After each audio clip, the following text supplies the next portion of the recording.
ଆସନ୍ତୁ ଆଜି ଆମେ ବୁଡ଼ିଯିବା ଅସ୍କାର ୱାଇଲ୍ଡଙ୍କ ଏକ କାଳଜୟୀ ଆଉ ଦୁଃଖଦ କାହାଣୀ ଦି ନାଇଟିଙ୍ଗେଲ୍ ଆଣ୍ଡ ଦି ରୋଜ୍ ଭିତରକୁ। ଏମିତି ଏକ କାହାଣୀ ଯାହା ଆମକୁ ପ୍ରେମ ଆଉ ବଳିଦାନର ପ୍ରକୃତ ଅର୍ଥ ବିଷୟରେ ଭାବିବାକୁ ବାଧ୍ୟ କରେ। ତେବେ କାହାଣୀର ମୂଳ ପ୍ରଶ୍ନ ହେଉଛି ପ୍ରେମର ପ୍ରକୃତ ମୂଲ୍ୟ କ'ଣ, ଏହାର ଦାମ କ'ଣ? ଏହି ଗଭୀର ପ୍ରଶ୍ନର ଉତ୍ତର ଖୋଜିବା ପାଇଁ ଚାଲନ୍ତୁ କାହାଣୀ ଭିତରକୁ ଯିବା। କାହାଣୀଟା ଆରମ୍ଭ ହେଉଛି ଜଣେ ଯୁବ ଛାତ୍ରଙ୍କଠାରୁ। ସେ ଗଭୀର ଦୁଃଖରେ ବୁଡ଼ି ରହିଛନ୍ତି। ଆଉ କାରଣ ହେଉଛି ଗୋଟିଏ ବହୁତ ଛୋଟ ଜିନିଷ। ଛାତ୍ର ଜଣକ ତାଙ୍କ ପ୍ରେମିକାଙ୍କୁ କଥା ଦେଇଥିଲେ ଯେ ସେ ଯଦି ଗୋଟେ ନାଲି ଗୋଲାପ ଆଣିବେ ତେବେ ସେ ତାଙ୍କ ସହିତ ନାଚିବେ। କିନ୍ତୁ ସମସ୍ୟା ହେଲା ତାଙ୍କ ପୂରା ବଗିଚାରେ ଗୋଟିଏ ବି ନାଲି ଗୋଲାପ ନଥିଲା। ତାଙ୍କ ପାଇଁ ତାଙ୍କର ସବୁ ଖୁସି ସେଇ ଗୋଟିଏ ଗୋଲାପ ଉପରେ ହିଁ ନିର୍ଭର କରୁଥିଲା, ଆଉ ତାହା ନ ମିଳିବାରୁ ସେ ପୂରା ଭାଙ୍ଗି ପଡ଼ିଥିଲେ। ଠିକ୍ ସେତିକିବେଳେ ପାଖ ଗଛରେ ବସିଥିବା ଏକ ନାଇଟିଙ୍ଗେଲ୍ ତାଙ୍କ କାନ୍ଦ ଶୁଣିଲା।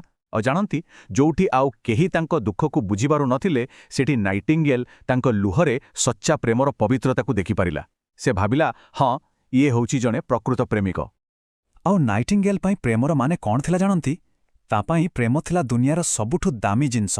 ମଣି, ମୁକ୍ତା, ରତ୍ନ, ଏ ସବୁଠୁ ବି ଅଧିକ ମୂଲ୍ୟବାନ। ଏମିତି ଏକ ଜିନିଷ ଯାହାକୁ କୌଣସି ସମ୍ପତ୍ତି ଦେଇ କିଣି ହବନି। ଆଉ ଏହି ବିଶ୍ୱାସ ହିଁ ନାଇଟିଙ୍ଗେଲ୍କୁ ଏକ କଠିନ ପଦକ୍ଷେପ ନେବାକୁ ବାଧ୍ୟ କଲା। ଏହାପରେ ଆରମ୍ଭ ହେଲା ସେଇ ଗୋଟିଏ ନାଲି ଗୋଲାପ ପାଇଁ ତାର ଏକ ନିଷ୍ଠାପର ଯାତ୍ରା। ନାଇଟିଙ୍ଗେଲ୍ର ଖୋଜାଖୋଜି ଆରମ୍ଭରୁ ହିଁ ନିରାଶାରେ ଭରିଗଲା। ସେ ଯେଉଁ ଗଛ ପାଖକୁ ବି ଗଲା, କେଉଁଠି ଧଳା ତ କେଉଁଠି ହଳଦିଆ ଗୋଲାପ। ଶେଷରେ ଯେତେବେଳେ ସେ ନାଲି ଗୋଲାପ ଗଛ ପାଖରେ ପହଞ୍ଚିଲା, ସେତେବେଳକୁ ବହୁତ ଡେରି ହୋଇସାରିଥିଲା। ପ୍ରବଳ ଶୀତ ଆଉ ବରଫ ଯୋଗୁଁ ଗଛର ସବୁ ଫୁଲ ନଷ୍ଟ ହୋଇଯାଇଥିଲା।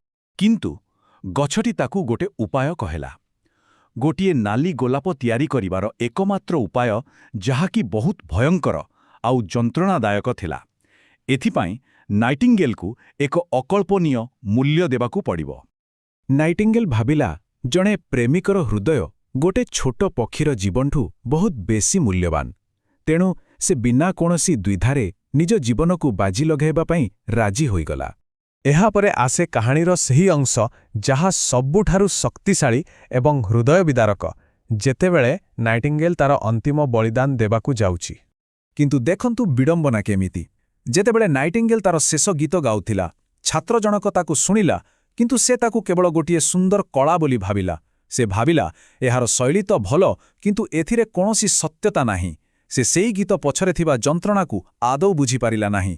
ଭାବନ୍ତୁ ଥରେ, ଚାରିଆଡ଼େ ଜହ୍ନର ଆଲୁଅ, ପୂରା ବଗିଚାଟା ଆଲୋକିତ, ଆଉ ସେହି ଶାନ୍ତ ରାତିରେ ନାଇଟିଙ୍ଗେଲ୍ ନିଜ ଛାତିକୁ ଗୋଟେ ତୀକ୍ଷ୍ଣ କଣ୍ଟା ଉପରେ ଚାପି ଧରି ତାର ସୁନ୍ଦର କିନ୍ତୁ ନିଷ୍ଠୁର କାମ ଆରମ୍ଭ କଲା।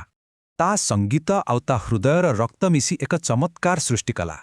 ଧୀରେ ଧୀରେ ଗୋଲାପର ପାଖୁଡ଼ା ଫିକା ରଙ୍ଗରୁ ଗୋଲାପୀ ହେଲା, ଆଉ ତାପରେ ଗାଢ଼ ଲାଲ ରଙ୍ଗରେ ବଦଳିଗଲା, ଯେମିତି ଏକ ସିଦ୍ଧ ସମ୍ପୂର୍ଣ୍ଣ ନାଲି ଗୋଲାପ।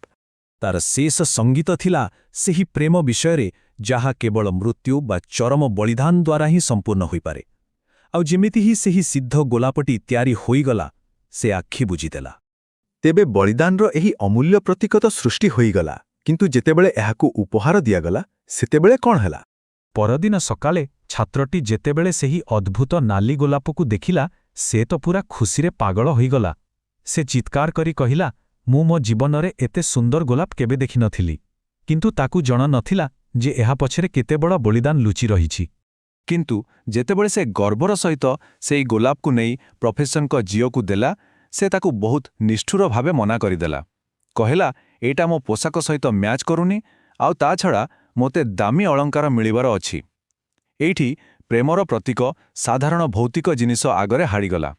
ଆଉ ତାପରେ ସେହି ପ୍ରେମ ଆଉ ବଳିଦାନର ପ୍ରତୀକକୁ ରାସ୍ତା କଡ଼କୁ ଫିଙ୍ଗି ଦିଆଗଲା, ଆଉ ଗୋଟେ ଗାଡ଼ି ଚକ ତଳେ ସେଇଟା ଚାପି ହୋଇଗଲା। ଏକ ଅର୍ଥହୀନ, ଅସମ୍ମାନଜନକ ଅନ୍ତ। ଏ ନିଷ୍ଠୁର ଘଟଣା ଛାତ୍ରଟି ଉପରେ ଗଭୀର ପ୍ରଭାବ ପକାଇଲା। ତାର ପୂରା ଚିନ୍ତାଧାରା ବଦଳିଗଲା, ଆଉ ସେ ଏକ କଠୋର ନିଷ୍ପତ୍ତି ନେଲା। ଝିଅଟିର ଲୋଭ ଆଉ ଗୋଲାପର ଏହି ଅବସ୍ଥା ଦେଖି ସେ କ୍ରୋଧରେ ଜଳିଗଲା। ସେ ସିଦ୍ଧାନ୍ତ ନେଲା ଯେ ପ୍ରେମ ବୋଲି କିଛି ନାହିଁ। ଏହା ଏକ ଅବାସ୍ତବ ଆଉ ମୂର୍ଖାମିପୂର୍ଣ୍ଣ ଭାବନା। ତେଣୁ ସେ ସଚେତନ ଭାବେ ନିଷ୍ପତ୍ତି ନେଲା। ସେ ଭାବନା ଆଉ ଅନୁଭବର ରାସ୍ତା ଛାଡ଼ିଦେଲା, ଆଉ ତା ବଦଳରେ ସେ ବାଛିନେଲା ତର୍କ, ଦର୍ଶନଶାସ୍ତ୍ର ଆଉ ତତ୍ତ୍ୱଜ୍ଞାନର ଶୀତଳ କଠିନ ଦୁନିଆକୁ।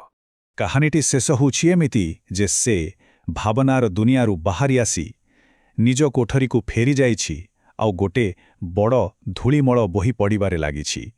ତାର ହୃଦୟ ଏବେ ସବୁଦିନ ପାଇଁ ବନ୍ଦ ହୋଇଯାଇଛି। ତେବେ ଏ କାହାଣୀ ଆମକୁ ଗୋଟେ ବହୁତ ବଡ଼ ପ୍ରଶ୍ନ ପାଖରେ ଛାଡ଼ିଦେଇ ଯାଉଛି। ଯଦି କୌଣସି ବଳିଦାନକୁ କେହି ଦେଖେ ନାହିଁ କିମ୍ବା ତାର ମୂଲ୍ୟ ବୁଝେ ନାହିଁ, ତେବେ କ'ଣ ସେହି ବଳିଦାନଟି ଅର୍ଥହୀନ ହୋଇଯାଏ? ନାଇଟିଙ୍ଗେଲର ତ୍ୟାଗ କ'ଣ ସତରେ ବ୍ୟର୍ଥ ଥିଲା?